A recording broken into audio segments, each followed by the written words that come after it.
At ngayon, na-survive ni Vice President Sara ang kaliwat kanang atake sa kanya ng 3 taon. Pati impeachment na survive na rin niya. Alam nyo ba kung bakit nasabi ni PRRD na kanyang ama na si VP Sara ay dangerous woman? Isip-isipin nyo yan ha. Ang mismong ama ang nagsabi na mas delikado si VP kaysa sa kanya. Alam nyo ba kung bakit? Si VP ay walang political alliance na matatawag.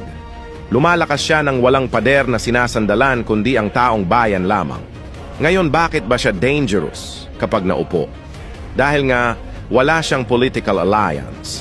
Wala din siyang pinagkakautangan ng loob. Sa makatuwid, kaya niyang imbestigahan, kasuhan, at walisin ang sinumang politikong gumawa ng kagaguhan. Remember, hindi siya mayembro ng kahit anong partidong politikal. Hindi gaya ng iba na may pinagkakautangan ng loob. Kaya kung magiging presidente siya, napakadelikado niya para sa mga kurakot dahil gumagalaw siya ng mag-isa. Kung si PRRD may mga pinagkakautangan ng loob, si VP Sara wala. Kaya magdasal na kayo